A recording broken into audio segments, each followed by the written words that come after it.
하나님의 말씀 마태복음 6장 9절입니다. 마태복음 6장 9절에서부터 13절까지. 그러므로 너희는 이렇게 기도하라. 하늘에 계신 우리 아버지여, 이름이 거룩히 여김을 받으시오며 나라가 임하시오며 뜻이 하늘에서 이루어진 것 같이 땅에서도 이루어지이다. 오늘 우리에게 일용할 양식을 주옵시고 우리가 우리에게 죄 지은 자를 사하여 준 것 같이 우리 죄를 사하여 줍시고 우리를 시험에 들게 하지 마옵시고 다만 악에서 구하시옵소서. 나라와 권세와 영광이 아버지께 영원히 있사옵나이다. 아멘. 우리가 다 알고 있는 구절이죠. 이게 주기도문이라고 우리가 흔히 이야기하고 있습니다. 그래서 우리가 기도를 살펴가면서 반드시 살펴가야 될 것 중에 하나이고, 굉장히 말씀을 살피는, 말씀을 준비하는 사람으로서 굉장히 부담되어지는, 사실 제가 주기도문을 목회하면서 주기도문을 설교한 적이 한 번도 없습니다.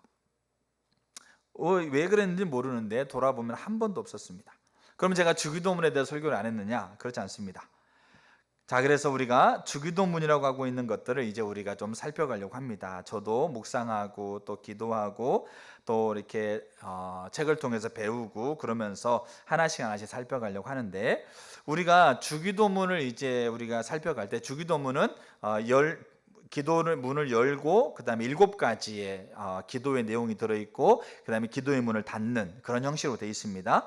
자, 그래서 우리가 이 주기도문에 대해 살펴가려고 하는데, 우리가 주기도문에 대해 살펴가기 전에 먼저 우리가 한 가지 중요한 사실을 좀 같이 나누고 가면 좋겠다는 생각을 합니다. 사실 제가 지난주 한 주간 동안 하늘에 계신 우리 아버지요, 이 한 문장, 이 예수님의 기도, 이 기도의 문을 여는 건데, 이 기도의 문을 여는 것을 가지고 한 주간 동안 새벽에 있으면서 계속 하나님 앞에 하나님 더 비춰주시기를 기도하고 있었습니다. 그러면서 어떤 부분이 생각나면 정리하고 또 적고 그다음에 그걸 또 책을 찾고 또 성경을 찾고 그렇게 한 주간을 보냈는데, 금요일 새벽 예배쯤에 제게 이런 마음을 이렇게 주셨어요. 어떤 마음이냐면, 예수님이 지금 이거는 마태복음 5장, 6장, 7장은 예수님이 가르쳤던 교훈, 가르쳤던 내용을 마태라는 사람이 집약해 놓은 겁니다. 그러니까 마태복음 5장 1절에 예수님이 산에 오르셨다 그렇게 표현되고 있거든요.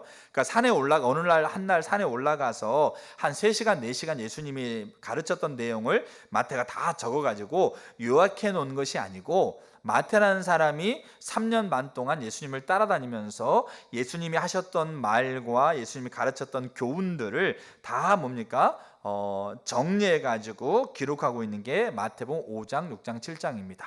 근데 이 마태복음 5장, 6장, 7장에 나와 있는 예수님의 가르치심은, 이 마태복음 5장, 6장, 7장의 가르치심, 이 하나하나의 가르치심은 그 가르치심이 어떻게 일어났고 누구에게 일어났고 왜 그렇게 얘기하고 있는지에 대한 배경들을 가지고 있는 겁니다.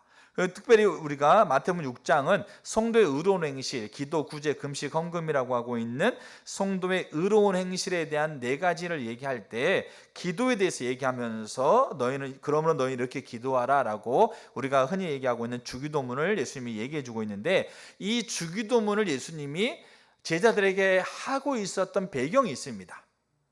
그리고 왜 이거를 예수님이 말씀하셨는가에 대한 이야기를 우리가 먼저 좀 알고 넘어가야 됩니다. 그리고 그 관점으로 우리가 주기도문을 접근해 가는 게 필요합니다. 사실 우리가 흔히 주기도문이라고 그렇게 얘기하잖아요. 근데 주기도문이라고 하고 있는 말은 사실 틀린 말은 아닙니다. 틀린 말은 아닌데, 우리가 이 주기도문이라고 하고 있는 이 말에 우리가 갇혀 있으면 굉장히 심각한 문제를 갖게 됩니다. 그래서 우리가 이제 주기도문, 저는 주기도문이라는 표현을 쓸 겁니다. 근데 그게 옳은 표현인데, 그게 이 모든 걸 담을 수 있는 그래서 그 주기도문이라고 하고 있는 말에 우리가 이렇게 매어 있게 되면 안 됩니다. 자, 그래서 그러나 주기도문이라는 말을 쓰겠습니다. 많이 쓰고 있는 부분이니까. 자, 그래서 주기도문을 우리가 살필 때 이제 하나하나 살펴갈 건데, 그 살피기 전에 이 주기도문이 예수님이 가르쳐 주셨던 이 기도가 어떤 배경에서 시작됐는가에 대한 것들을 먼저 우리가 좀 보려고 합니다. 자, 그럼 그게 어디 나와 있느냐? 그게 어디 나와 있겠어요? 그게 동일하게 마태, 마가, 누가, 요한복음이라고 하고 있는 이 사복음서 안에 그 예수님이 가르쳤던 내용에 대한 배경들을 그렇게 찾아볼 수가 있습니다. 특별히 이 주기도문에 관련된 내용에 대해서는 우리가 누가복음 11장의 배경을 찾을 수 있습니다. 한번 누가복음 11장 한번 보겠습니다. 누가복음 11장 1절. 자, 11장 1절에 뭐라고 되어 있냐면 예수께서 한 곳에서 기도하시고 마치심에 제자 중 하나가 여짜오되 주여 요한이 자기 제자들에게 기도를 가르치신 것 같이 우리에게도 가르쳐 주옵소서. 2절 그때 예수께서 이르시되 너희는 이렇게 기도해라. 그러면서 이제 마태복음과 뭡니까? 문장 내용은 뭡니까? 그 단어는 몇 가지 다를 수 있지만 마태복음에 기록되어 있는 주기도문을 그렇게 언급하고 있습니다. 자, 그러면 예수님께서 지금 이 뭡니까? 이 기도를 가르쳤던 것은 뭡니까? 제자 중에 한 사람이, 이 사람이 누군지 모르죠. 제자 중에 한 사람이 예수님에게 기도를 가르쳐 달라고 얘기했을 때 그때 이 기도를 가르치는 겁니다. 자, 그 내용을 좀 생각하시고 이제 우리가 오늘 세 가지를 좀 보려고 합니다. 자, 첫째, 정말 중요합니다. 우리가 주기도문 살펴갈 때 정말 우리 가운데 이렇게 놓쳐버리고 있는 부분 중에 하나입니다. 자, 첫 번째, 따라서 하셔야 돼요. 따라서 하셔야 돼요. 첫 번째, 이거를 뭡니까? 인식하셔야 돼요. 예수님은 기도문을 가르치시는 게 아니라 기도를 가르치신 거다. 같이 한번 따라서 해보겠습니다. 시작. 예수님은 기도문을 가르치는 게 아니라 기도를 가르치신 거다. 주기도문이라는 말이, 우리가 쓰고 있는 주기도문이라는 말이 틀린 말이 아니에요. 근데 예수님은 이 마태복음 6장, 누가복음 11장에 기도문을 가르치는 게 아니라 뭘 가르쳤어요? 기도를 가르치신 거예요. 그러면 신조라는 말이에요. 신조. 신조가 뭔지 아세요? 신조? 신조라는 말은 그가 예를 들어서 나의 다짐, 나의 신조, 나의 신조는 이거야 이렇게 했을 때 그가 믿고 있고 그가 알고 있는 말을 고백하고 진술하는 게 신조입니다. 여러분, 그렇기 때문에 특별히 여러분 우리가 이 종교적인 어떤 행동에 의해서 신조들이 있습니다. 그리고 그 신조들은 사실 그 종교적인 어떤 제2의 어떤 그 형식 안에 그 안에 넣기도 합니다. 우리가 유교에서 제사 지낼 때 뭐 합니까? 그 제사 경문 읊조리죠, 아시죠? 그리고 막 이렇게 불에 태워가지고 난리잖아요. 그런 게 다 신조입니다. 그러니까 자기가 믿고 있는 바를 진술하고 있는 게 신조입니다. 그럼 그 신조들이 뭐가 있느냐면 우리가 흔히 얘기하는 사도신경. 전능하사 천지를 만드신 하나님 아버지를 내가 믿사오며 그 아들 예수 그리스도를 믿사오니, 그런 근본 이렇게 쭉쭉쭉 가는 거 있지 않습니까? 사도신경. 그 다음에 교리들. 그 다음에 주기도문도 신조처럼 우리가 어떻게 사용할 수가 있는 부분이에요. 근데 그럼 신조라는 게 중요할까요? 중요하지 않을까요? 신조가 굉장히 중요합니다. 에이든 토저 목사님이 나는 진짜인가 가짜인가라는 책에서 진짜는 이러이러하다, 그러니까 내가 진짜 하나님의 자녀인가 가짜 하나님의 자녀인가를 이렇게 쓰고 있는 책인데, 진짜는 이러이러한 특징을 가지고 있다라고 얘기하고 가짜는 이러이러한 특징을 가지고 있는데, 가짜는 신조를 무시한다, 그게 돼 있어요. 그러니까 신조는 굉장히 중요한 겁니다. 왜냐하면 우리가 믿고 있는 바를 고백하는 거고, 그리고 그리스도에 대해서 우리가 적어도 우리가 믿고 있는 바에 대한 지식이 없이는 우리가 하나님을 향해서 올바로 믿는 게 불가능하기 때문에 그렇습니다. 알겠죠? 그렇기 때문에 그 신조들은 하나님을 향해서 우리가 무엇을 믿어야 되고 우리가 무엇을 고백해야 되는 것인가에 대한 부분들을 가르치고 주고 있는 거기 때문에 굉장히 중요한 부분이고, 어떨 때는 예배 의식 안에 그 신조들을 포함하기도 합니다. 저는 어렸을 때 중학교 고등학교 때 다니면서 했던 게 뭐냐면 다 같이 주기도문으로 예배 마치도록 하겠습니다. 그럼 하늘에 계신 주주를 가면서 아멘, 그렇게 예배 마쳤어요. 또 뭡니까? 예배 드리다가 우리 다 같이 주기도문하고 모임 마칩시다. 그럼 다 같이 주기도문하고. 그러니까 저는 어렸을 때 뭡니까? 예배 중간 안에 다 같이 사도신경 다 같이 하겠습니다. 그러면 전능한 천지를 만드신. 그러면서 그 신조가 굉장히 중요하기 때문에 그 예배의 형식 안에 그 신조를 넣기도 합니다. 그리고 다른 종교적인 단체들도 보게 되면 그들이 고백하고 믿고 있는 진술들을 그 예배라고 하는 형식 안에 끼워 넣기도 합니다. 왜냐하면 신조라는 것은 그가 믿고 있는 바를 고백하고 진술하는 거기 때문에 매우 중요한 부분이긴 합니다. 자, 근데 이 신조가 너무 큰 위험성을 가지고 있습니다. 너무 큰 위험성을 가지고 있는 게 뭐냐면, 보세요. 에이든 토저 목사님이 나는 진짜인가 가짜인가 책에서 이렇게 얘기를 하고 있어요. 그들은 살아계신 그리스도를 밀어내고 죽은 신조를 붙드는 것을 반대했다. 자, 그러면서 보세요. 그러면 이게 죽은 신조라고 하는 게 뭐냐면, 보세요.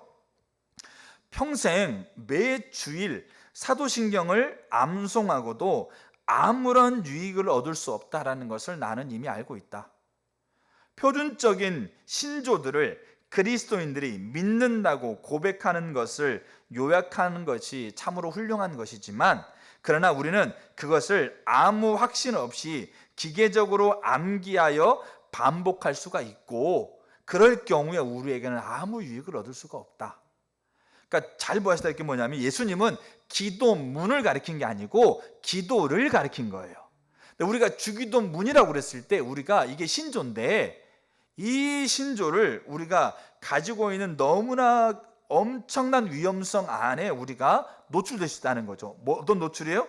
예배라고 하고 있는 형식 안에, 기도라고 하는 형식 안에 하나의 형식으로 끼워 넣으면서 그거를 기계적으로, 그것을 뭡니까? 아무런 의미도 없고 아무런 생각도 없이 그저 그냥 읊조리고 중얼거리고 주문처럼 외우고 있는 그런 것으로 그렇게 전락시켜 버릴 수가 있다라는 거예요. 그래서 우리가 기억해야 될 게 뭐냐면, 예수님은 기도문을 가르친 게 아니고 기도를 가르쳤다는 얘기예요.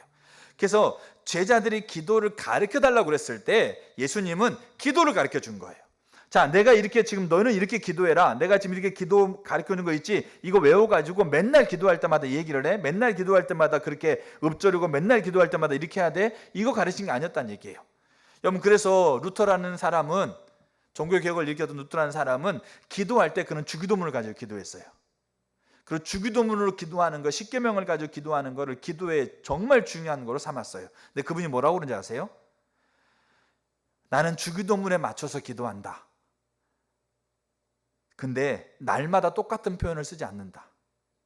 특정한 문장이나 단어에 묶이지 않고 그날 기분과 느낌에 따라, 여기 기분과 느낌은 그냥 무조건 하는 게 아니고 성령 인도를 얘기하는 거예요. 그날 성령 인도를 따라 오늘은 이렇게, 내일은 저렇게 다른 말로 기도한다. 뭐를 가지고 기도하는데요? 주기도문을 가지고 기도하는데. 그래서 오카노 목사님이 주기도문에 대한 설교를 얘기하면서 뭐라고 얘기하냐면, 주기도문은 그 자체로 완벽한 기도문이라는 얘기예요. 근데 주기도문이 우리에게서 더 중요한 이유는 뭐냐? 그것이 완벽한 기도라는 것, 그래서 우리가 따라서 하고 그대로 읊조리고 그대로 중얼중얼 거리는 것이 아니라 뭐하란 얘기죠? 주기도문을 통해서 우리는 모든 기도의 기초가 되어지고, 모든 기도의 지침이 되어지고, 모든 기도의 완전한 모형이란 얘기예요.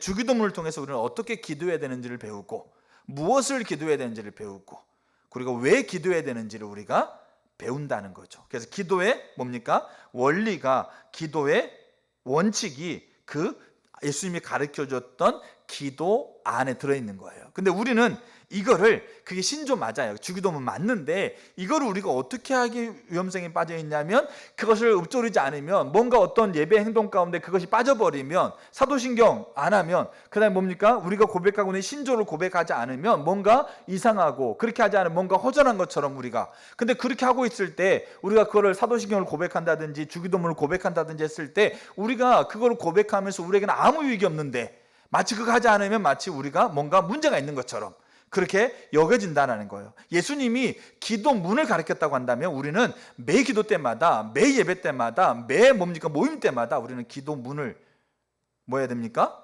그대로 우리는 읊조려야 돼요. 근데 예수님은 기도문을 가르친 게 아니고 기도를 가르쳤어요. 여러분, 이 신조의 올바른 예가 있는데, 그게 뭐냐면, 여러분, 초대교회가 그들이 예배 가운데, 잘 보세요, 그들이 예배 가운데 고백하고 있는, 사도신경처럼 그들이 예배 가운데 고백하고 있는 신조 중에 제일 중요한 신조가 뭔지 아세요? 예수 그리스도는 부활하신 구원자이시면서 주님이다. 이게 그들이 예배 시간 안에 우리 다 같이 우리 고백합시다, 다 같이 사도신경 합시다, 다 같이 주기도문 합시다, 이런 것처럼 그들이 예배 시간 안에 그들이 고백하고 있는 게, 그들의 신조가 뭐였냐면, 예수 그리스도는 부활하신 구원자이며 주님이시다. 그게 그들이 고백했던 신조예요. 근데 이 초대교회에 고백했던 이 신조는 그냥 예배 가운데 그냥 중얼거리는, 고백하고 있는, 그냥 아무런 생각도 없고 아무런 뜻도 없이 그냥 그렇게 중얼거리고 고백하고 있는 그런 주문이 아니었어요. 주문처럼 수리수리 마수리, 아싸라비아 뭐 이렇게 주문처럼 그렇게 내뱉고 있는 그런 습관적으로 내뱉고 있는 말이 아니었어요. 그럼 그들이 고백하고 있는 신조는 뭐였느냐? 그들의 삶, 그들의 언어, 그들의 행동, 그들의 마음, 그들의 결정을 관통하고 있는 핵심적인 원칙이었어요. 여러분, 그렇기 때문에 예를 들어서 그들은 예수 그리스도를 부활하신 구원자이면서 주님으로 고백하고 있기 때문에 그 당시에 로마 황제를 주라고 고백하는 것을 거부했습니다. 그 거부하는 것이 뭐 오늘날 네가 뭐 싫으면 그래, 네가 싫은 것이 옳은 거야, 너 그래, 네 인정할게, 이게 아니었어요.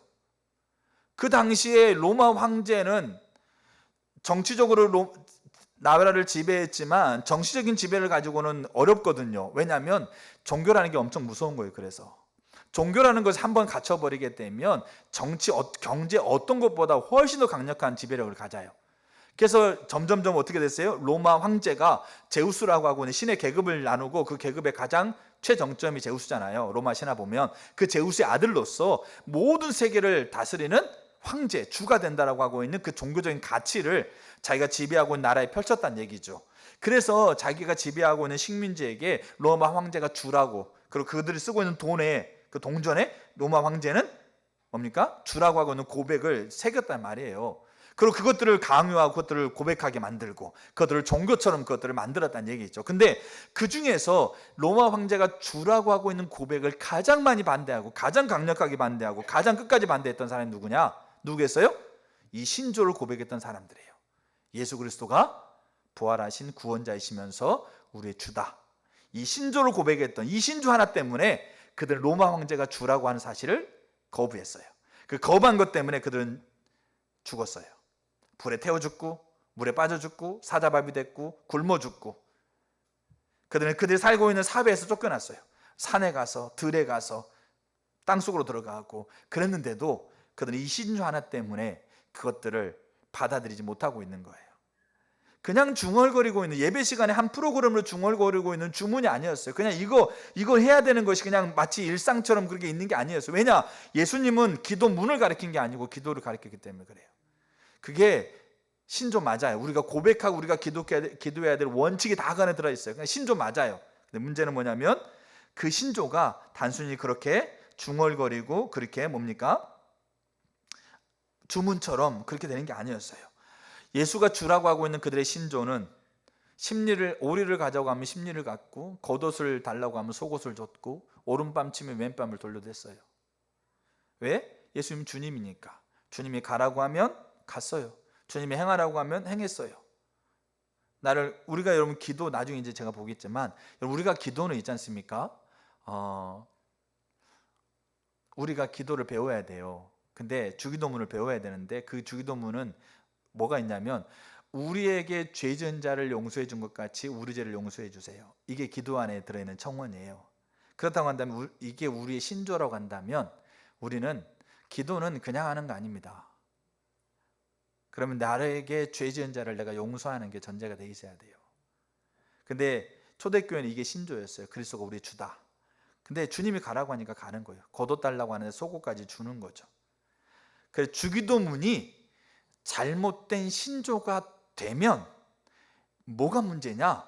예수님이 마태복음 6장 9절에 너희는 이렇게 기도하라 그렇게 얘기하는데, 여기 마태복음 6장에는 기도, 구제, 금식, 헌금이라고 네 가지 의로운 행실을 얘기하잖아요. 근데 예수님이 기도에 대해서 얘기하면서 가장 경계하고 있는 기도가 뭔지 아세요? 가장 경계하고 있는 기도, 그게 이방인들이 하고 있는 기도인데, 이방인들이 기도할까 안 할까요?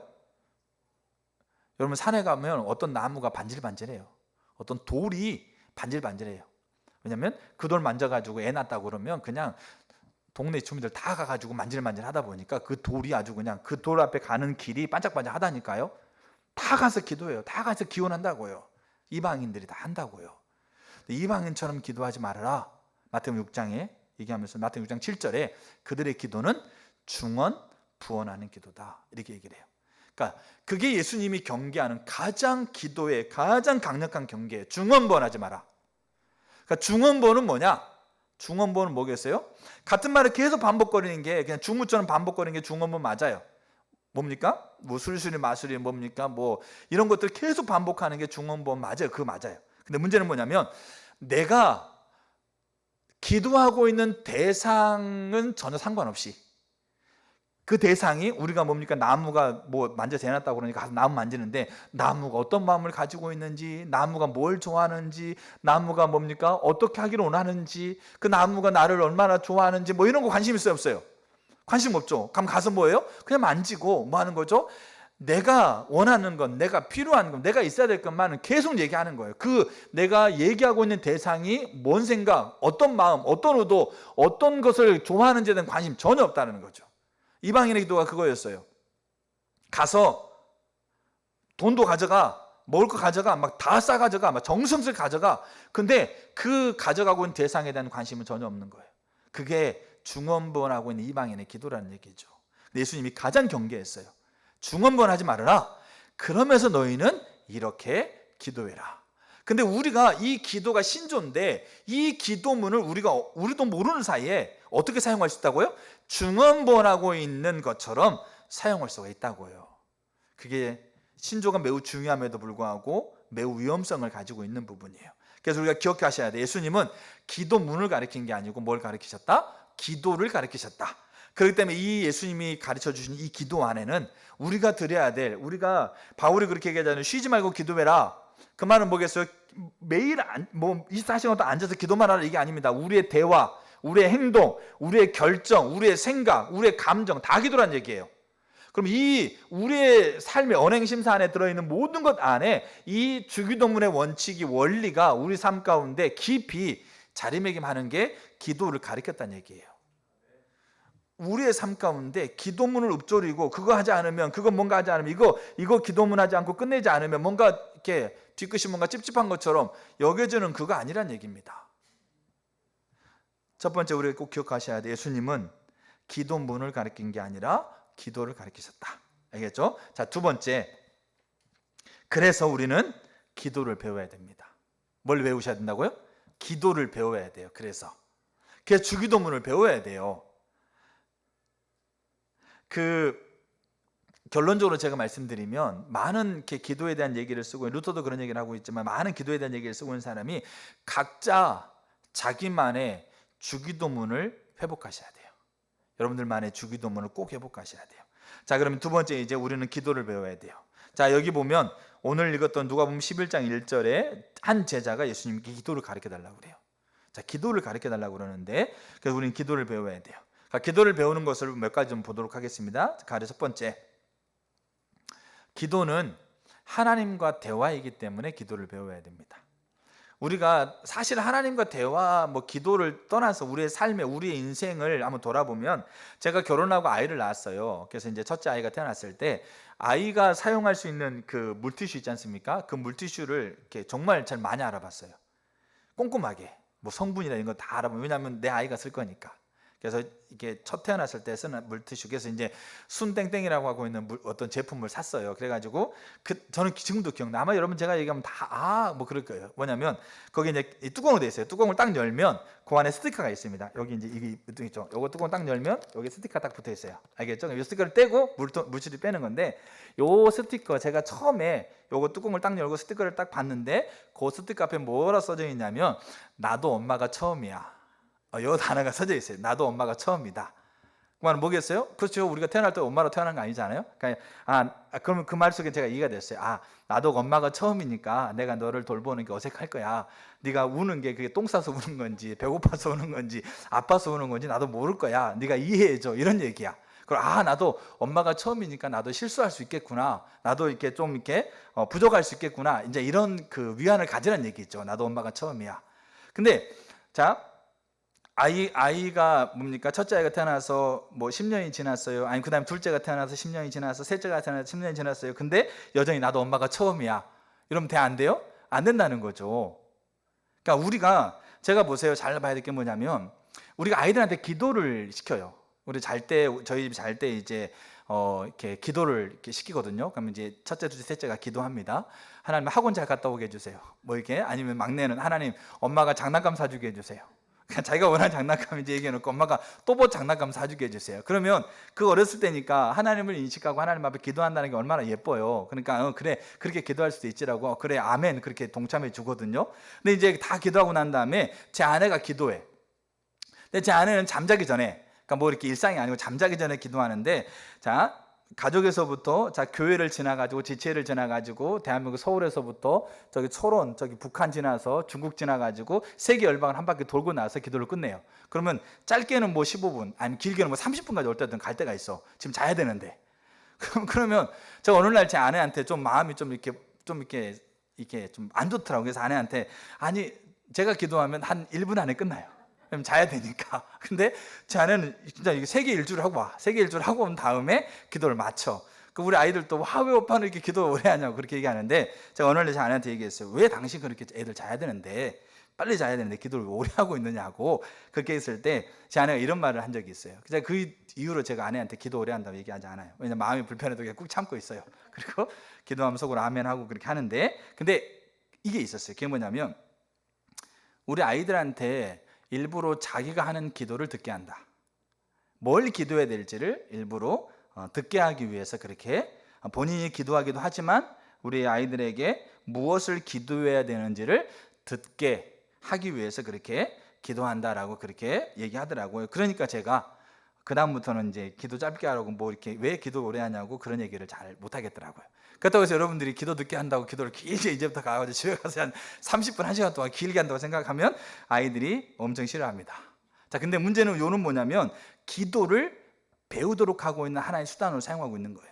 그러니까 기도를 배워야 되는데, 왜 우리가 기도를 배워야 되냐면, 기도는 하나님과 대화이니까 배워야 돼요. 그 말은 뭐냐면, 우리는 우리의 본성상 죄를 가지고 태어나기 때문에 우리가 하나님 앞에 딱 섰어. 그래서 그 하나님을 만났을 때 정말 자연스럽게 어떤 대화가 수술 나오는 게 가능할까요? 안 할까요? 불가능한 거예요. 그거는 그렇게 존재하는 사람이 있을 수가 없어요. 왜냐하면 우리가 본성상 죄를 가지고 하나님으로부터 벗어나려고 하고 있는 본성을 가지고 있고, 기도는 그 본성을 역행해 가지고 가는 거기 때문에 기도를 그렇게 술술술, 알겠죠? 하나님 마음에 꼭 맞게끔 그렇게 대화하고 금방 뭡니까? 그 대화를 발전시킬 수 있는 사람이 하나도 없다는 얘기예요. 타고날 때부터 그렇게 태어났으니까. 자, 그렇기 때문에 하나님을 무시하고 내 마음대로 살려고 하는 게 우리의 본성인데, 그 하나님 앞에 가가지고 하나님과 대화를 자연스럽게 한다? 이거는 여러분 우리가 인간이 가지고 있지 않는 거예요. 그래서 그렇게 대화하는 것이 어색함을 느끼는 게 당연한 거죠. 기도가 어려운 게 당연한 거예요. 왜냐하면 그분과 대화하니까 그 대화의 어색함을 느끼는 게 당연한 거예요. 그래서 어떤 분이 이렇게 했대요. 예를 들어서 11시에 우리가 예배를 이 시간 드리고 있으면 우리만 11시 예배를 드리고 있는 게 아니라 대한민국 교회 90%가 11시 예배를 드리고 있는 거예요. 그러니까 대한민국에 옛날에 1000만 성도라고 했는데 1000만에 90%면 900만이에요. 전 세계까지 합치면 거의 한 뭐 1억 이상이 되겠죠. 그러니까 1억 이상이 그 주일날 11시에 모여가지고 기도하고 있어요. 그러면 어느 날 이분이 그렇게 했대. 아, 하나님이 지금 1억 명 이상이 한꺼번에 기도하고 있는데 내 기도를 과연 들어주실까? 내가 누군지 알까? 그러니까 기도할 때마다, 하나님 저는 김경태입니다. 저희 집 주소는 서울 은평구 암동 땡땡땡이고요. 저는 그러니까 아들이 누구고 딸이 누구고, 저는 뭡니까 아내가 누구고, 저는 지금 뭐 전세 살고 있습니다. 그렇게 자기소개를 했대. 수년 동안, 아니 그 뭐 수회 아니 뭐 이렇게 얼마 오랜 기간 동안. 왜냐하면 나를 모를 것 같아 갖고, 이 수없이 많은 사람이 기도하고 있는데 과연 나를 하나님이 알까 해가지고, 저는 누구입니다. 저는 땡땡땡입니다. 저는 어디 살고, 저는 뭡니까 누가 아내가 누구, 남편 누구, 자기소개를 하고 난 다음에 기도했대. 근데 그렇게 기도하는 게 뭐 신앙이 어렸을 때는 그래 참 이렇게 좋은 에피소드, 하나의 뭐 즐거운 에피소드 있는데, 신앙이 10년 때도 하나님 저는 김경태입니다. 저희 집에서는 어제 이사 왔는데 주소가 어디지? 잠깐만 기다려 보세요. 그러면서 찾아가지고 땡땡땡입니다. 그렇게 얘기하고, 그러면 제 아들이 몇 살이지? 가만히 있어 보세요. 그러면서 저는 지금 제 아들이 몇 살인지도 가끔 헷갈릴 때도 있어요. 저 어머니 나이도 지금 헷갈리고. 그러니까 그렇게 하고 10년 지났어. 20년 지났어. 이제 하나님 앞에 갈 때 기도하면, 하나님 저는 누굽니다. 아이고 제가 이제 머리가 헷갈려, 주소도 생각 안 나네요. 이러면서 그렇게 기도한다고 생각해 보세요. 그러니까 이게 하나의 에피소드일 수 있지만, 근데 문제는 뭐냐면 하나님과 대화하는 거기 때문에 우리가 뭘 배워야 돼요? 기도를 배워야 돼요. 정말로 우리가 안에 정말로 중요한 거예요. 그래서 자, 기도를 배우셔야 되고요. 그 다음에 두 번째, 그러기 때문에 우리는 배우고자 하는 자세를 가져야 돼요. 오늘날 우리가 다시 한번 우리 자신을 돌아봐야 될 게 뭐냐면, 이 배우고자 하는 자세를 가지고 기도를 배우는 게 왜 중요한지를 제가 좀 더 살필게요. 배우고자 하는 자세를 가져야 돼요. 말씀 앞에 떨며 배우고자 하는 자세를 가져야 돼요. 여러분, 침례 요한과 그 당시 바리새인들이 같은 시대를 살았습니다. 근데 침례 요한과 바리새인들이 공통점이 있고 차이점이 있어요. 공통점이 뭐냐? 똑같이 예수라는 사람에 대해서 헷갈린 거였어요. 침례 요한은 예수님의 사촌이잖아요. 그래서 예수님이 어렸을 때도 알았고, 예수님이 침례 받으러 왔을 때 침례를 집례했던 사람이 침례 요한이에요. 그리고 침례했을 때 하늘의 문이 열리고 성령이 비둘기처럼 임해가지고 하나님의 목소리를 듣고 하나님이 그 예수님을 메시아로 인정하고 있는 그 목소리를 듣고, 그 요한도 하나님 어린 양이라 메시아라 그렇게 고백하고 선포했던 사람이 요한입니다. 근데 요한이 메시아에 대해서 요한이 그 전에 선포했던, 이 땅에 하나님께서 보내시는 메시아는 이런 일을 하실 거야 라고 선포했던 게 있어요. 그게 뭐냐면, 도끼가 나무의 뿌리에 찍혀져 있으니까 열매 맺지 않는 나무마다 다 찍어가지고 불에 태워버린다. 하나님이 메시아를 보내면 하나님의 진리 안에 서지 못하는 자들 다 찍어가지고 다 불에 태워버린다. 그러니까 너희들은 메시아가 오시기 전에 너희들은 빨리 돌이키라 이런 얘기예요. 그리고 나서 이제 메시아가 왔다는 거죠. 그럼 이제 메시아가 요한이 뭡니까? 선포하고 기대했던 바는 이제 날카롭게 진리를 제시하면서 날카롭게 뭡니까? 심판을 제시하면서 그렇게 서가야 되는데, 예수님의 삶에, 예수님의 공생의 사역의 모습이 그렇지 않는 거예요. 가난한 자들을 돌보고 긍휼로 품고, 그 다음에 뭡니까? 세리들과 함께 있고 문둥병자에 다가가시고, 그러면서 그가 요한이 선포하고 있는 메시아의 모습이 아니라 전혀 이상한 모습으로 그렇게 자기가 메시아로 선포했는데 정작 그 메시아가 뚜껑 열어보니까 자기가 선포했던 거하고는 전혀 다른 모습으로 가고 있는 거죠. 그러니까 요한이 헷갈린 거예요.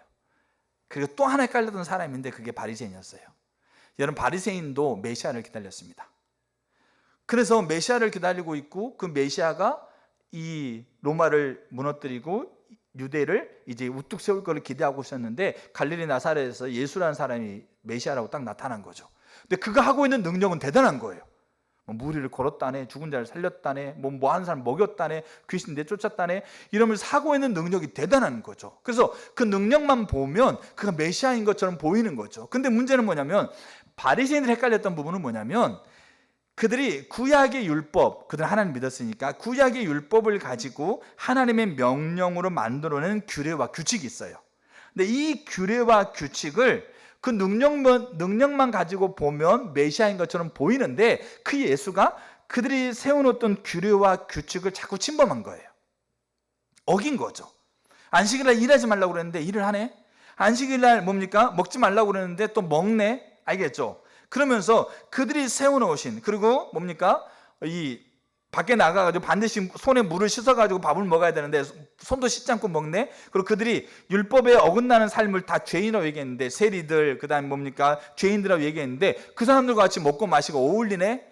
자꾸 뭡니까? 능력은 대단한데, 그 능력은 대단한 반면에 그들이 세워놓고 있는 규칙과 원칙을 자꾸 침범하는 거예요. 그러니까 이 바리새인들이 헷갈린 거예요. 자, 똑같이 예수님에 대해서, 예수의 정체성에 대해서 헷갈린 거예요. 근데 이 똑같은 공통점 아래 이 침례 요한과 바리새인들이 차이점이 있었어요. 이 차이점이 뭐냐? 이 침례 요한은 그가 헷갈렸을 때, 침례 요한은 자기의 제자들을 예수님께 보내서, 예수님, 당신이 내가 기다리고 선포한 메시아가 맞습니까? 라고 물어보는 거였어요. 근데 이 바리새인들은 그렇게 하지 않고 자기들이 가지고 있는 관점과 자기들이 가지고 있는 생각과 자기들이 가지고 있는 견해를 가지고 여전히 예수를 판단했어요. 그렇게 하다 보니까 어떻게 나오느냐? 마가복음에 미쳤다, 그 다음에 마태복음 9장에 참남하다, 그 다음에 요한복음 15장에 예수가 하나님을 아버지라 부르는 것 때문에 더욱 죽이려고 했다. 그렇게 그들이 예수를 가지고 있는 혼돈된 상황에서 요한은 제자를 보내서 물어봤고, 그리고 이 바리새인들은 그들이 가지고 있는 관점과 가치를 그대로 가지고 가면서 예수를 판단한 거예요. 그러다 보니까 예수는 미쳤고, 예수는 귀신 들렸고, 예수는 뭡니까? 참남하고, 예수는 죽여 마땅한 존재라는 얘기예요. 그게 그들이 가지고 있는 공통점과 차이점이었어요. 근데 결국 이게 뭐의 차이였느냐? 이게 결국 배우고자 하는 것의 차이였어요. 그래서 우리가 기도를 배워야 된다라고 했을 때, 우리가 배우고자 하는 자세를 가지고 주기도문으로 들어가야 돼요. 배우고자 하는 자세를 가지고 주기도문을 받아들여야 돼요. 배우고자 하는 자세를 가지고 주기도문의 기도를 해야 된다는 얘기예요.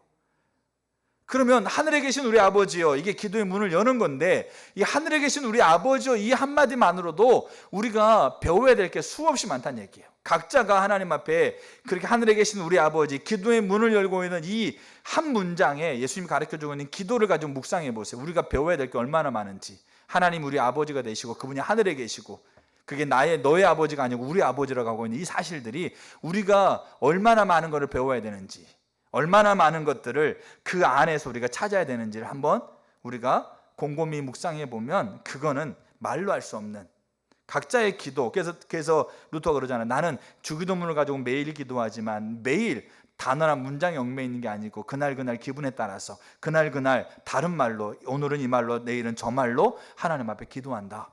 그게 얼마나 루터에게는 얼마나 엄청난 기도였는지 몰라요. 우리가 배우고자 하는 자세가 있어야 돼요. 기도는 하나님과 대화하니까 배워야 되고요. 그렇기 때문에 배우고자 하는 자세가 필요해요. 그 다음에 세 번째, 우리가 이제 기도를 배워야 된다는 거 세 번째. 자, 제자들은 기도를 배우고자 했어요. 뭘 배우고자 했다고요? 기도를 배우고자 했어요. 그러면 제자들이 왜 기도를 배우고 했을까요? 왜 기도를 배우고자 했을까? 저는 이게 우리가 우리의 삶을 통해서 누군가가 기도를 배우고자 하는 열망을 갖게 해야 돼요. 알겠죠? 우리의 삶을 통해서 누군가가, 이 누군가는 예수를 아는 사람일 수도 있고 가족일 수도 있고 아니면 예수를 부인하는 사람일 수도 있고, 누군가가 기도를 배우고자 하는 그런 자극을 받아야 돼요. 이 제자들이 왜 기도를 가르쳐달라고 얘기했느냐, 여기 보게 되면 11장에 그 이유가 나와요. 1절에 보게 되면 예수께서 한 곳에서 기도하고 마치심에 제자 중 하나가 예수님께 물어봐요. 요한은 자기들 제자들한테 기도를 가르쳐 주는데 당신도 우리에게 기도를 가르쳐 주세요, 이렇게 얘기합니다. 이 말 속에는 두 스승이 있어요. 요한이 있고, 그 당시에 요한이 있고 예수라는 스승이 있는데, 이 요한은 잘 가르쳐 주는데 왜 당신은 안 가르쳐 주세요? 가르쳐 주세요, 이런 내용이 아니에요. 알겠죠? 그 말은 뭐냐면 그 앞에 제자들이 예수님께서 기도하고 있는 모습을 통해서 기도의 자극을 받은 거예요. 여기 예수께서 한 곳에서 기도하시고 마치심에 돼 있죠. 여기 기도하시고라는 이 말을, 이 누가라는 사람은 이 동사를 어떤 것으로 쓰냐면 헬라어 용법상 현대 분사로, 분사로 썼다고. 현재 분사. 이 말은 뭐냐면 어느 날 한 번 막 뜨겁게 막 기도하니까 기도하는 거 보고 나서 저렇게 기도해야 되겠다 해가지고 하는 게 아니고, 제자들이 예수님이 지속적이고 반복적이고 습관적으로 기도하고 있는 것을 제자들이 본 거예요. 제자들이 함께 있었고, 그렇게 하면서 제자들이 나도 예수님처럼 기도하고 싶다. 나도 저렇게 기도했으면 좋겠다. 나도 저렇게 기도하는 것이 참 보기 좋구나. 저렇게 기도하는 게 정말 내가 보기에도 좋은데, 이러면서 그 기도에 대한 자극을 받은 거예요. 그 기도를 배우고 싶은 거죠. 그 기도를 뭐하고 싶은 거죠? 그 기도를 알고 싶은 거예요. 그러다 보니까 어느 날 한 곳에서 기도하고 그렇게 기도를 마치시는 예수님에게 그 한 제자가 저에게 기도를 가르쳐 주세요, 우리에게 기도를 가르쳐 주세요 라고 그렇게 이야기했다라는 것을 누가는 얘기하고 싶은 거죠. 그래서 기도하시고라는 이 말을 현재형으로 쓴 거예요. 우리가 기도하고 있는 기도가 누군가에게 기도의 자극이 돼야 돼요. 우리가 기도하고 있는 기도가 누군가에는 기도하고 싶은 열정, 저렇게 기도하고 싶다, 저렇게 기도하는 게 참 좋겠다라고 하고 있는 뭐가 된다? 그 자극과 열망을 갖게끔 해야 된다는 얘기예요. 자, 그러면 이제 여기에서 우리가 이제 봐야 될 게 있어요. 그러면 제자들은 과연 예수님의 기도에서 어떤 자극을 받았을까요? 왜냐하면 나도 예수님처럼 기도했으면 좋겠다, 저렇게 기도하는 게 참 좋겠는데 저렇게 기도하고 싶다라고 하니까 그 기도하는 예수님에게 물어본 거잖아요. 기도를 가르쳐줘, 당신이 하고 있는 기도를 우리에게 가르쳐 주세요. 그러니까 예수님이 너 이렇게 기도해라 라고 가르치는 거니까. 그럼 제자들은 과연 예수님의 기도에서 어떤 자극을 받았을까? 어떤 기도하고 싶어 하고 있는 그 중요한 그 원함을 발견했을까? 저는 그게 두 가지라고 생각합니다. 두 가지. 저 여러분 안에서 이 예수님이 가졌던 이 기도의 자극을 우리도 똑같이 받아야 될 뿐만 아니라 우리가 다른 사람에게 보여줄 수가 있어야 돼요. 자, 두 가지인데 첫째가 뭐냐면 삼위일체라는 말이에요. 삼위일체. 삼위일체라는 말이 무슨 말일까요? 자, 세 개의 독립된 위격이 있어요. 인격. 그러니까 제가 있고 그다음에 제 아들이 있고 제 아내가 있는 것처럼 각각의 독립적인 인격입니다. 그렇게 인격이 있는 거죠. 근데 뭐 저하고 제 아내하고 뭐 제 아이는 한 몸이다 그렇지 않죠. 근데 삼위일체라 하나님에 대해서 성부 하나님, 성자 하나님, 성령 하나님이라고 하고 있는 세 위격이 있는 거예요. 독립적으로. 근데 이 세 독립적으로 존재하는 인격이 뭐다? 하나다. 우리는 이거를 우리가 말로 설명하기 참 뭡니까? 어려워요. 알겠죠? 근데 그래서 삼위일체 그냥 그렇게 우리가 이해하시면 돼. 성부, 성자, 성령 하나님이 각각의 인격을 가지고 있는데 이분이 한 몸이다. 하나다. 자, 그렇게 보시면 돼요. 자, 그래서 가장 완전한 연합, 가장 완전한 친밀한 관계를 누리고 있는 게 성부, 성자, 성령님의 관계예요. 자, 그러면 이제 잘 보세요. 우리가 이런 개념을 보시면 돼. 자, 하늘에 성부, 성자, 성령님이 계셨어요. 자, 이렇게 성부, 성자, 성령님이 세 위격으로 있는데 하나인데, 자, 이 세 분이 계셨다가 여기에서 한 분이 어디로 오신 거예요? 이 땅으로 오신 거예요. 누가 오셨어요? 자, 그렇지. 성자 예수님이 이 땅에 오셨어요. 자, 두 분이 거기 계시고 이제 쉽게 설명하는 거죠. 두 분이 여기 계시고 이제 성자 예수님이 여기 오셨어요. 자, 여기 오셔서 이 성자 예수님은 뭐가 되신 거죠? 인간이 되신 거예요. 인간. 알겠죠? 자, 인간이 되셨는데 이 예수님이 인간일 뿐만 아니라 예수님은 누굽니까? 하나님이신 거예요. 그러니까 100% 인간이고 100% 하나님인 거예요. 그래서 빌립보서 2장에 그는 근본 하나님의 본체이지만 이렇게 얘기합니다. 자, 그러면 이제 이렇게 우리가 이해할 게 뭐냐면, 자, 예수님 성부 하나님과 성령 하나님이 하늘에 계시고 예수님은 이제 이 땅에 오셔서 하나님이시지만 뭔가 이 지금 이렇게 있는 하늘에 있는 거하고 땅에 있기 때문에 있는 위치가 다르기 때문에 뭔가 이 관계, 한 몸이 되는 관계가 뭔가 이게 조금 이렇게 그 몸이 멀어지면 모두 멀어진다고요?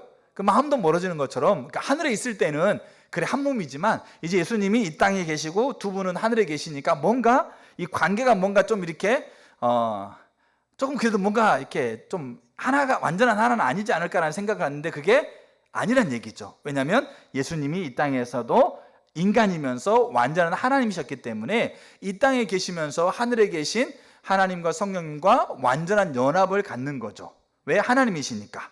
자, 근데 우리가 봐야 될 게 뭐냐면 예수님이 육체에 계실 때, 알겠죠? 육체에 계실 때 하나님과 완전한 연합, 일체를 가졌는데 그 일체를 가지고 있는 것이 그분이 하나님이라고 하고 있는 신분 때문만이 아니었다는 얘기예요.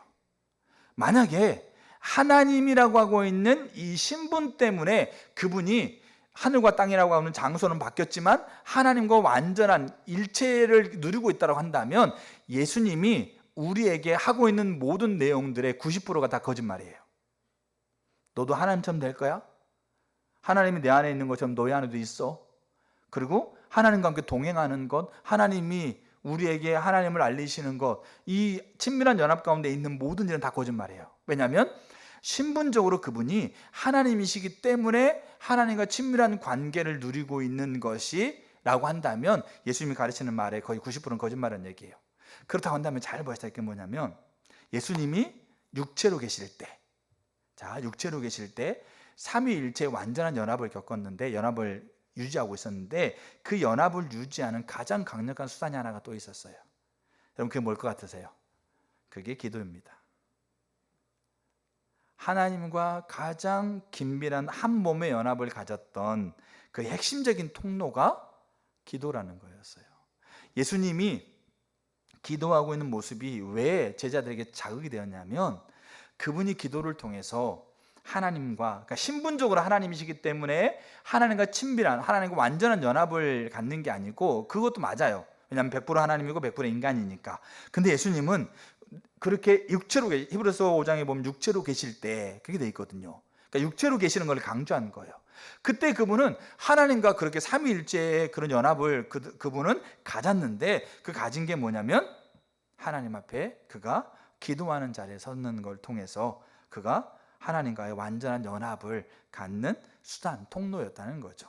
제자들은 그거를 보는 거예요. 그래서 여러분 보세요. 그가 무너질 수 있는 환경 속에서 우울하고 낙심되고 좌절되고, 그 다음에 뭡니까? 마음이 심각하게 어려운 환경 속에서 그가 완전한 하나님과 연합을 겪었다는 말은 뭐겠어요? 그 하늘에 계셨던 그 하늘은 눈물도 없고 아픔도 없고 슬픔도 없고 하나님은 완전한 통치, 그 통치 안에 있는 그것을 완벽하게 누렸다는 얘기잖아요. 그게 뭘로 가는 게 있을까요? 하나님이셨기 때문만이 아니었다는 얘기예요. 기도를 통해서 그는 하나님과 연합을 통해서 하나님 주시는 평안과 안정과 소망과 기쁨과 만족들, 그것들을 예수님은 누린 거예요. 아무리 봐도 마을에 내려가가지고 동네 사람이 다 욕하는 소리 듣고 와서 아무리 봐도 나 같으면 화가 나가지고 막 분노가 일어나 좌절도 낙심될 텐데 예수님은 기뻐하는 거예요. 평온한 거죠. 그러면 그게 유심히 지켜보니까 하나님이시기 때문이 아니고, 그것도 있는 부분 맞아요. 근데 그가 하나님 앞에 그렇게 기도라는 통로를 통해서 하나님과 연합을 갖는 거죠. 그게 제자들의 눈에 보인 거예요. 우리가요, 이런 말 들으면 안 돼요. 왜 기도하고 나서 그러냐고. 한껏 기도 안 하고, 야, 너 그렇게 안 하고, 한껏 기도 안 하고, 야, 우리 가서 뭡니까? 우리의 인생에, 우리의 삶에 기도의 자극을 받고 자극을 주려면 우리가 예수님이 기도라는 걸 통해서 하나님과의 깊은 연합을 가지고 있다라는 것을 우리가 발견하고 그걸 배우셔야 돼요.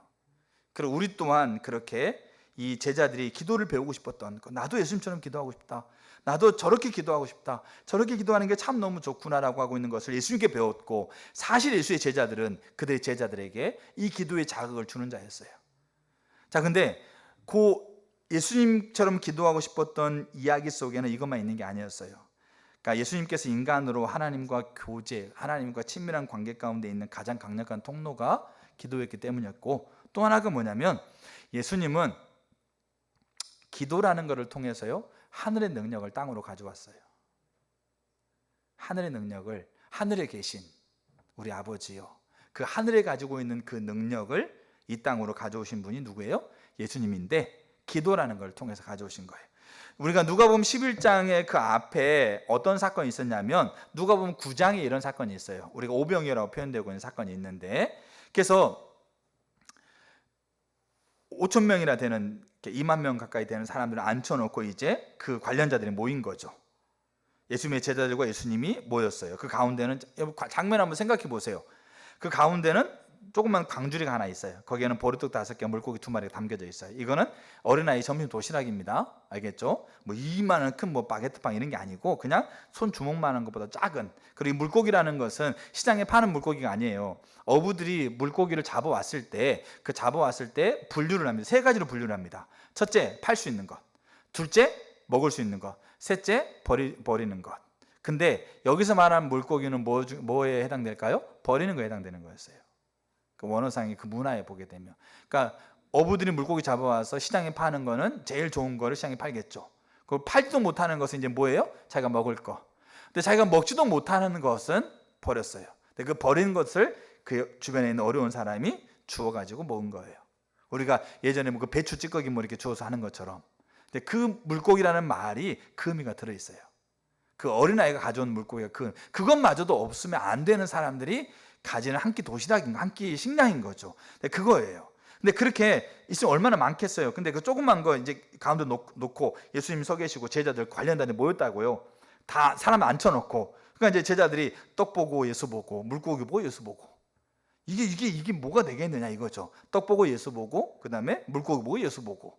그래서 예수 얼굴 쳐다봤다가 떡 쳐다봤다가 사람 쳐다봤다가 각자 쳐다봤다가 이렇게 하고 있는 거예요. 근데 그러면서 이제 생각했겠죠. 이렇게 뭐 가져와서 이렇게 앉혀놨으면 스승을 바라보고 있으면 스승이 이제 뭔가 하겠지라는 생각을 하겠지 않습니까? 근데 예수님이 뭐 했느냐? 잘 보세요. 누가복음 9장 16절에 예수께서 떡 5개와 물고기 2마리를 가지사 하늘을 우러러 축사하시고, 이게 뭐겠어요? 기도하시는 거예요. 그 떡을 가지고 제자들이 다 쳐다보이는 상황에서 하늘을 우러러 하나님 앞에 기도해요. 나사로 살릴 때도 그가 하늘을 우러러 하나님 앞에 기도해요. 그랬을 때 그렇게 기도하고 나서 떡을 떼가지고 제자들에게 나눠주는 거죠. 그럼 떡을 나눈 사람은 제자들입니다. 떡을 이제 떼가지고 나눠줘요. 그러니까 제자들이 이제 그거 들고 가가지고 떡을 나눠주는데, 나눠주고 쳐다보면 있고 나눠주고 쳐다보면 있는 거잖아요. 그러면서 자, 제자들에게 주어 무리 앞에 놓게 해라. 17절에 먹고 다 배불렀더라. 그 남은 조각이 12바구니를 거뒀다. 이렇게 돼 있어요. 이 제자들이 본 거예요. 그 다음에 똑같은 누가복음 9장에 어떤 사건이 있었냐면, 예수님이 이제 베드로와 야고보 요한을 데리고 산으로 올라가세요. 올라가서 이제 우리가 변화산 사건이죠. 자, 그때 보세요. 뭐라고 되어 있냐? 9장 28절에 기도하시러 산에 올라갔다. 29절에 기도하실 때 용모가 바뀌었다. 뭐 할 때요? 기도할 때. 그랬을 때 그 영광의 모습으로 그가 변화되는 것을 이 세 제자가 본 거예요. 그럼 이 세 제자가 본 것을, 자, 마태, 마가, 베드로, 야고보, 요한이 봤는데, 지금 그것을 기록하고 있는 게 지금 누가 기록하고 있는 거죠? 누가라는 사람이 기록하고 있고, 마태라는 사람이 기록하고 있고, 요한이라는 사람이 기록하고 있다고 한다면, 요한 가서 보지도 않았는데 어떻게 기록하고 있겠어요? 요 세 명이 와서 뭐 했겠어요? 자랑했겠죠. 이 얘기했겠죠. 내가 그냥 갔더니 그냥 예수님이 기도하고 난 다음에 바뀌었는데 막 어마어마하더라 이러면서 막 얘기를 했겠죠. 그러니까 이 누가나 요한이나 마태라는 사람이 그래서 안 거예요. 예수님이 가서 내가 기도했더니 이렇게 됐다고 얘기하지 않고 요 세 제자가 내려가 가지고 실컷 얘기하고 있는 거잖아요. 그 말은 뭐겠어요? 예수님의 기도가 그들에게 강력한 자극이 됐던 게 뭐냐면, 하늘에 있는 능력을 땅으로 가지고 내려오는 게 기도였다는 거죠. 이게 얼마나 강력했겠어요. 여러분, 이때에는 사실 이 제자들의 마음속에는 탐심과 자기 목적이 들어올 수도 있어요. 왜냐하면 여전히 제자들에게는 여전히 돈이, 탐심이 안 달아졌고, 자기의 야망이 안 달아졌고, 자기의 명예욕이 안 달아졌는 게 우리가 성경 보면 나와요. 근데 그럼에도 불구하고 분명한 사실은 예수의 기도를 통해서 이들은 자극을 받았다는 얘기예요. 하나님과 깊은 친밀한 가운데 누리고 있는 기도, 하늘에 있는 능력을 땅으로 가지고 내려오는, 땅으로 하나님의 능력을 쏟아낼 수 있는 그 능력의 통로가 되는 이 기도가 이 제자들에게는 뭐입니까? 자극이 된 거예요. 그리고 이 기도를 배우기를 원하는 거죠. 여러분, 제자들은 기도문을 배우기를 원하지 않았어요. 기도의 주문을 배우려고 하지 않았어요. 왜냐하면 형식이나 모양을 그대로 배워가지고 갖다 쓰면 될 줄 알아요? 안 돼요. 여러분, 초대교회 당시에 빌립이 사마리아 성에 들어갔을 때 빌립을 통해 놀라운 능력이 나타나는데, 빌립보다 더 먼저 사마리아 성에 살면서 능력을 베풀었던 사람이 있어요. 근데 이 사람을 뭐라고 표현하냐면 사도행전 8장에 마술사 시몬이라고 표현해요. 그러니까 마술사라는 말은 뭡니까? 본래 하나님의 능력이 아니라 뭔가 술수를 가지고 뭔가 이렇게 속임을 가지고 사람들에게 능력처럼 보이는 겁니다. 그래서 모르고 볼 때는 대단한 것처럼 보이는데 알고 보면 정말 그 기대감이 땅에 떨어지는, 알겠죠? 근데 자기는 마술을 가지고 무리를 걷기도 하고 막 뜨거운 곳에 막 들어가기도 하는 거였어요. 근데 빌립이라는 사람이 오더니 마술사 입장에서 보면 대단한 능력인데, 마술사 입장을 가지고 앞뒤 사방을 다 봐도 뭔가 속이는 게 없어. 도구도 없고 뭣도 없어. 근데 능력이 나타나는 거야. 그러니까 이 시몬이 빌립을 따라다녀. 그리고 빌립이 전파하고 예수를 믿어. 근데 사실 믿는 것처럼 보이는 거예요. 그러다가 이제 베드로와 요한이 왔어.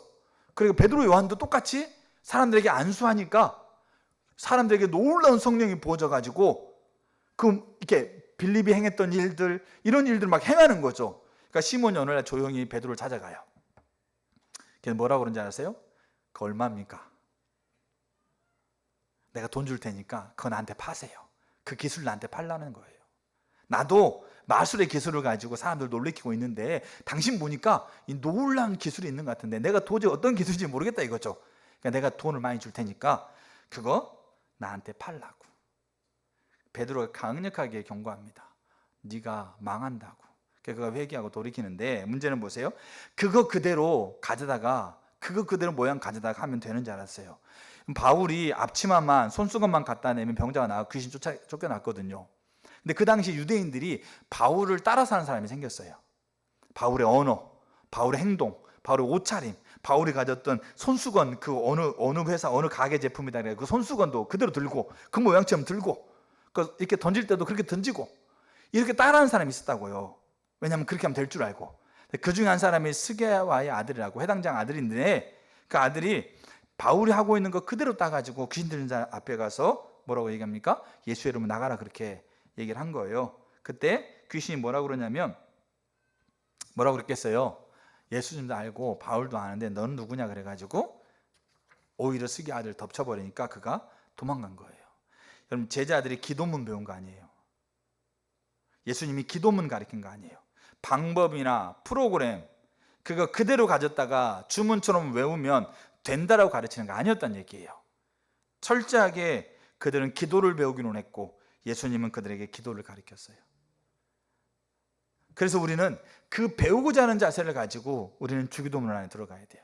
그 안에 우리의 기도의 모든 원칙과 모든 원리가 그 안에 담겨져 있어요. 그래서 그걸 살피는 게 사실 부담스러울 수 있어요. 그걸 살피는 게 사실 우리가 가지고 있는 적나라한 우리의 모습을 적나라하게 드러낼 수 있어요. 하나님을 아버지라고 부르면서 그 아버지 되심을 부인하고 있는 사람들도 수없이 많다는 얘기죠. 근데 그런 것 하나하나 들어가 보면서 우리가 배우고자 하는 자세를 가지고 들어가지 않으면 그 기도가 우리에게 부담이에요. 제가 그 기도를 살피는 것을 제가 돌아보니까 한 번도 안 했더라고. 그 말은 제 마음속에 주기도문을 제가 안 했던 게 아니지만 제 마음속에 이거를 살피고 이거를 연구하고 조사하는 게 5년 중에 제 마음속에 부담으로 제게 다가오는 걸 수도 있어요. 이게 사람들에게 잘해야 될 이제 이거겠지만 이 기도 안에서 내가 내 모습을 발견할 거니까 내가 나를 용서하지도 못하고, 여보요, 시험에 들게 하지 않게 해주세요. 유혹에 빠지지 않게 해주세요. 여러분, 나는 여전히 이거 좋아하고 있고 이거 즐겨하고 있으면서 하나님 내가 또 이거에서 나한테 이거 죄의 유혹에 빠지지 않게 해주세요. 이게 말이 되는 거냐고요. 여전히 나는 그거 좋아하고 그거 따라가고 있으면서 하나님 내가 제발 그거에서 끊었게 해주세요. 그거 안 하게 해주세요. 하나님 앞에 이거 주기도문 줄줄 외운다고 그거 되는 겁니까? 안 되는 거죠. 우리가 배우고자 하는 자세를 가지고 이 주기도문 안으로 들어가셔야 돼요. 그 주기도문에 예수님이 가르쳐줬던 이 기도 하나하나가 잘근잘근 기도 하나하나를 잘근잘근 쪼개서 우리가 연구하고 조사하고 묵상하고 그 안에 있는 그 기도에 예수님이 가르쳤던 그 기도를 발견하셔야 돼요. 그래서 결론입니다. 우리가 주기도문을 시작하기 전에 작은 결론이 뭐냐면 각자의 기도에 예수님의 주기도문이 회복돼야 돼요. 팀 켈러 목사님이 기도라는 책에서 자신만의 주기도문의 변주곡을 만들어라. 그래서 기도하는 이들은 주기도문을 한 토막 한 토막 개인화해서 제각기 가진 필요와 영감을 저마다의 말로 표현해야 된다. 저마다의 생각으로, 저마다의 행동으로, 저마다의 결정으로 표현해야 된다. 기도해야 된다. 이게 자기만의 변주곡입니다. 그대로 따라하는 주문이 아닙니다. 그것들을 그대로 하면 나는 기도했지, 뭔가 이 예배라고 하는 행동 안에서 뭔가 이렇게 잘했지라고 그렇게 우리가 그렇게 치부해 버릴 수 있는 게 아닙니다. 그래서 우리가 이 나의 기도 속에 예수 그리스도의 기도가 회복돼야 된다고 하고 있는 이 말 속에는 간단하게 제가 두 가지만 언급하면 두 가지 요소가 있어요. 하나가 뭐냐면 기도는 의무이자 훈련이라는 거예요. 처음부터 기도가 잘 되지 않아요. 하나님과 대화하러 갔을 때 여러분 우리가 배우지 않으면 이 우리의 본성을 역행하는 거기 때문에 잘 되지 않아요. 그래서 훈련하고 그리고 그게 의무라고 하고 있는, 그래서 기도는 가장 강력한 노동이다라고 루터는 표현해요. 그 기도를 시작하기 위해서 정말 많은 씨름을 겪어야 돼요. 그리고 기도하고 있는 중에도 집중이 안 되는 때가 굉장히 많아요. 근데 기억하셔야 돼요. 의무이자 훈련인 거예요. 그래서 주기도문을 그래서 배우는 게 그거예요. 배우는 게 한 번 가르쳤다고 다 되는 거 아니잖아요. 반복하고 반복하고 반복하고. 근데 그거를 반드시 해야 되는 일이기 때문에 반복하고 반복하고 반복하는 거예요. 여러분 기도, 주기도 여러분 우리가 한 번 해서 되는 게 아니에요. 우리 삶에 끊임없이 주기도문, 예수님의 기도를 무너뜨리려고 하고 있는 수없이 많은 공격 앞에 맞서야 되고요. 그리고 그 안에서 많은 씨름을 해야 되고요. 그 안에서 낙담되고 좌절되고, 그렇게 하면 뭔가 되는 것처럼 여기고 그렇게 갈망하며 갔는데 그렇게 해도 아무것도 안 되는 거, 그 한복판 안에 내가 덩그러니 놓일 때도 있고, 그렇게 하면 하나님의 아버지라고 고백하고 아버지가 충분히 나한테 와서 그래 내가 네 아버지다 하면서 끌어안으면서 그 막 위로하고 막 그냥 춤추고 난리 날 것처럼 보이는데 여전히 아무것도 없는 횡한 뭡니까? 광야 한복판에 있을 수 있고, 그게 평생 갈 수도 있고 언제 그게 끝날지도 모르고, 이 사람이 언제 없어질지도 모르고 이 환경이 언제 없어질지도 모르고 그런 환경 가운데 우리가 놓일 수 있다니까요. 근데 기억하셔야 돼요. 의무이고 훈련이기 때문에 반복하고 배우고자 하는 자세를 가지고 한 조각 한 조각을 우리가 묵상하고 그렇게 하나님 앞에 서셔야 돼요. 그리고 그렇게 기도가 회복되기 위해서는 그러면 의무이고 반복만 하면 되느냐? 그게 아니죠. 거기에 한 가지 중요한 전제가 뭐냐면 순종입니다. 우리가 하나님 앞에 드리는 기도는 또 하나님께서 우리에게 하게 하고 있는 기도는 가장 먼저 그 사람에게 하고 있는 얘기예요. 그래서 기도할 때 그 원리들에서 우리가 기도할 때 그것을 우리가 순종하려고 하고 있는 전제를 가지고 가셔야 돼요. 그리고 실제로 순종하셔야 돼요. 그래서 이게 의무이며 반복하고 훈련하면서 순종에 가고하는 이런 과정을 통해서 우리도 모르는 사이에 예수님의 기도를 닮아가게 돼요. 그리고 예수님이 기도의 자극을 그의 제자들에게 마음껏 펼쳤던 것처럼 우리 또한 예수님을 통해서 기도의 자극을 받고 그 예수님처럼 기도가 닮아가고 우리 또한 우리의 삶의 주변에서 심지어 예수를 부인하는 자들까지 기도의 자극을 그렇게 줄 수 있는 그런 이 기도가 회복된다는 얘기죠. 그래서 우리가 그런 마음을 가지고 우리가 이제 주기도문을 우리가 살펴갔으면 좋겠어요. 그래서 이번 한 주간 동안 주기도문을 여는 이 한 문장, 하늘에 계신 우리 아버지여, 여러분 이 문장을, 이 기도문을 열고 있는 이 내용을 여러분들 깊이 한번 묵상해 보세요. 저는 지난주 한 주간 동안 하늘에 계신 우리 아버지라고 하고 있는 이 말을 새벽 예배 내내 깊이 묵상하고 고민하고 생각하고 뜻을 묻고 그리고 그것에 대해서 생각나게 하면 정리하고 그렇게 금요일까지 그렇게 있었어요. 하나님 많은 것들을 제게 보여주신 바가 있고 생각나게 하는 바가 있어요. 그건 제 나름의 주기도문이에요. 그래서 제가 그것들을 나눌 거예요. 근데 금요일쯤 됐을 때 제게 주기도문을 예수님의 기도였구나. 그러니까 이게 제가 몰랐던 게 아니죠. 이게 단순히 예수님이 기도문을 가르치는 게 아니고 기도를 가르쳤구나라고 하고 있는 사실이, 그리고 왜 기도를 그가 예수님이 가르쳤나고 하는 것에 대한 제자들의 배움에 대한 기도를 자극받고 배우고자 하는 것이 있었구나라는 것에 대한 부분들이 금요일날 생각나서 부랴부랴 성경을 보면서 그렇게 몇 가지 그렇게 정리해서 나누는 거죠. 그러니까 우리가 주기도문을 우리가 시작할 때 저 여러분들이 기도를 배우고자 했으면 좋겠어요. 정말 우리 한 분 한 분들이 기도를 배우고 그 기도를 통해서 예수님의 기도를 통해서 우리가 많은 것들을 저 여러분 삶 가운데서 그렇게 배워지는 은혜가 있기를 축복합니다. 아멘. 우리 같이 찬양 같이 하고 우리 하나님 앞에 같이 기도했으면 좋겠습니다. 이렇게 제게는 정말 우리 예수님교회는 제가 올해부터 있었잖아요. 예수님교회. 그렇기 때문에 예수님교회는 기도하는 사람이 참 많고 기도의 은혜가 예수님교회에 있어요. 저는 누구보다도 그렇게 생각해요. 근데 문제는 뭐냐면 기도를 배우기를 그쳐버린 분들이 우리 예수님교회 가운데 있고 그리고 그런 부분들이 우리 가운데 은연중에 들어와 있어요.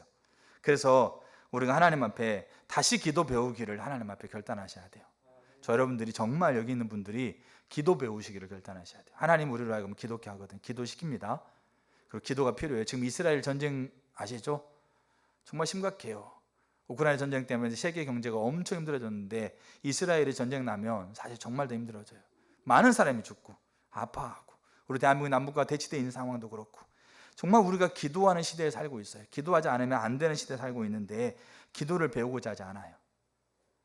그 말은 뭐냐면 의무적으로 훈련하고 반복적으로 순종하면서 기도를 접근하는 사람 많지 않다는 얘기예요. 몇 가지 그냥 진행된 순서라든지 몇 가지 그냥 어디 가서 그냥 앉아있는 것으로 우리가 그냥 기도를 때워버리는, 대체해버리는 이런 게 너무 많아요. 신앙이 너무 많이 뭡니까? 퇴보해버렸어요. 그럼 거기에 맞춰가지고 그게 다 하니까 그게 우리의 신앙이냐? 그렇지 않아요. 다시 우리의 손길부터 다시 기도를 배워야 돼요. 기도를 배우고자 하셔야 돼요. 다시 말씀드리면 배우고자 하는 자세를 가지고 기도하는 자리에 서셔야 돼요. 특별히 주기도문 앞에 저 여러분들이 서기를 원합니다. 자, 그래서 우리 예수님 찬양집 5장 찬양하고요. 하나님 앞에 각자가 결단했으면 좋겠어요. 하나님 기도 배우게 해주세요. 하나님 기도를 배우고자 합니다. 저희가 은혜를 부어주세요. 그렇게 각자가 하나님 앞에 기도했으면 좋겠습니다.